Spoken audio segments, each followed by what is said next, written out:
So I've been using the Realme GT7T as my main phone for the past 2 to 3 months. During the first week, it felt like the usual new phone excitement, everything feels fast, shiny. But after that honeymoon phase, that's when you start to notice the real character of the device. How it behaves on a busy day, how it deals with random moments of stress, and how it settles into your routine. That's where the GT7T gradually won me over. Not by surprising me with big dramatic moments, but by being quietly dependable in ways that you only appreciate over time. On the software and performance side of things, the rhythm of the phone becomes very clear after a few weeks. The interface feels consistent, it knows how to balance smooth animations and practical speed. I've never had that moment where the phone felt confused or overloaded. Even when I had a mix of apps running, be it messaging, maps, browser tabs, photo editing, and the usual social apps switching back and forth, everything just flows in that almost invisible way where you stop noticing performance because it's doing exactly what it should. And that's the kind of reliability most people want. Not a device shouting about speed, but something that feels comfortable to live in. Like your tech space isn't something you need to fight with. And mind you, from the day that I got this device to the present time, I've received consistent monthly updates, be it for security or software. So this is probably the first device that I can proudly say is consistently being optimized to give you the best possible experience. Now, one thing that stood out over time was how predictable the battery life is. Some phones start strong and then dip as the weeks go by, but the GT7T stayed steady. I could unplug in the morning and trust that it would make it through normal use without needing to hunt for a charger halfway through the day. Light days feels effortless, and even heavier days with a lot of screen on time, it's the kind of battery experience that doesn't demand attention, and that's honestly one of the most underrated qualities of a smartphone. You want something that just quietly lasts, and this one just does it. Then there's the gaming aspect. Not the showy kind with exaggerated claims, but the actual experience you face when you're lying in bed or sitting in a cafe and launching a game you always play. Over the months, the GT7T handled everything with this calm, controlled confidence. Frame rates didn't wobble around, touch response stays snappy, and the phone doesn't turn into a pocket-sized heater.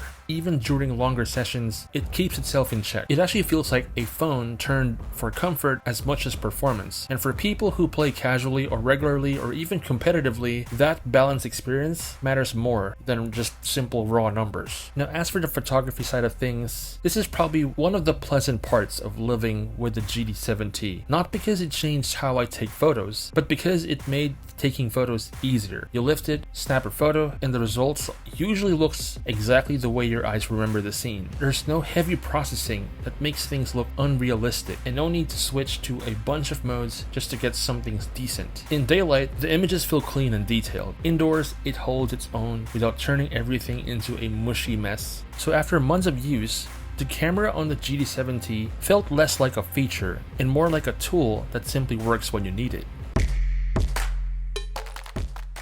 So after living with the Realme GT7T for a good stretch, the final verdict is clearer than ever. This is a smartphone that doesn't try to impress you with loud claims.